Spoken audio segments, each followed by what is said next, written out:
दोस्तों, ये एक प्यार भरी मेरे जीवन की एक सच्ची दास्तां है जिसने मुझे एक ऐसा शख्स दिया जिसके लिए मैं कुछ भी करने को तैयार था, जो मेरे दिल की गहराइयों तक गई, जिसके लिए मैं किसी और की तरफ भी नहीं देखता था।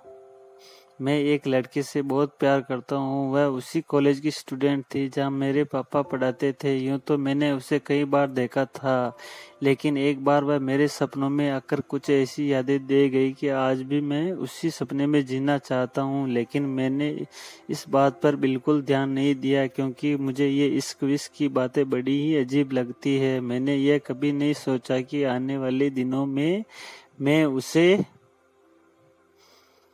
इतना चाहूंगा कि मेरा दिल और दिमाग हर पल बस उसी की यादों में कैद रहेगा। कुछ दिनों बाद उसी कॉलेज का एक ग्रुप विजिट के लिए गया। मेरे कुछ दोस्त भी उसी क्लास में पढ़ते थे, जो मुझे भी साथ लेकर गए।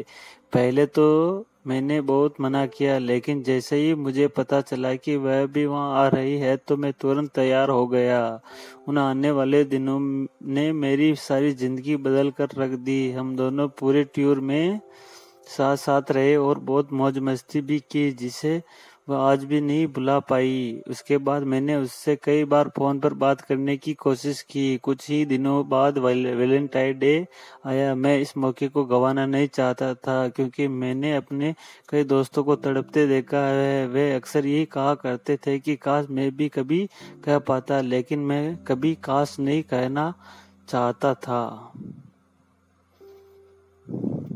इसलिए मैंने उससे अपने प्यार का इजहार कर दिया, लेकिन तब तक शायद बहुत देर हो चुकी थी। मुझे पता चला कि वह किसी और को चाहती थी और वह लड़का भी उसे बहुत प्यार करता था। मैंने उसके लिए कॉलेज में एक गाना भी गाया था, जिसे मैं आज तक नहीं भूल पाया हूँ। वह मुझसे 1 साल बड़ी थी, लेकिन मैंने ऐसी किसी भी बात पर ध्यान नहीं दिया, क्योंकि मैं उसके प्यार में इस कदर डूब गया था कि मुझे सिर्फ और सिर्फ खुशी की ही तलाश थी। 2006 को मैं कभी नहीं भूल सकता, क्योंकि यह साल मेरी जिंदगी का सबसे खूबसूरत साल बन गया। कई बार सोचता हूँ कि उसका मेरे सपनों में आना और मुझे इस तरह से देखना, उसका मुझे कुछ ना कहकर बहुत कुछ कह जाना, ये सब कुछ संयोग नहीं हो सकता। बात जनवरी 2005 की है। राज और मेरी मुलाकात बस में हुई थी। सिर्फ 11 दिन तक रोज साथ सफर किया, लेकिन प्यार के लिए वे 11 दिन ही काफी थे। उसने जॉब छोड़ दिया और हमारा मिलना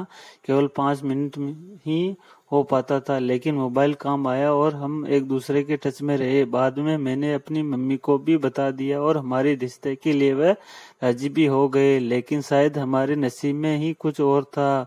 मुझे ब्रेन ट्यूमर का अटैक पड़ा। उसके कभी मुड़कर नहीं देखा। 14 फरवरी 2004 को मैं उससे आखिरी बार मिला था, और वह भी सिर्फ 5 मिनट के लिए। मैंने उसे मम्मी की दी हुई चूड़ियां दी, पर उसके बाद ही उसने मुझे छोड़ दिया। वह फिलहाल आगरा में रहकर पढ़ाई कर रही है और मैं यहाँ दिल्ली में हूँ। राज के लिए मैंने अपना घर तक छोड़ दिया, पर सच ही कहा है किसी ने कि सच्चा प्यार नसीब वालों को मिलता है। मैं दुआ करता हूँ कि खुदा मुझे उससे सिर्फ एक बार मिला दे।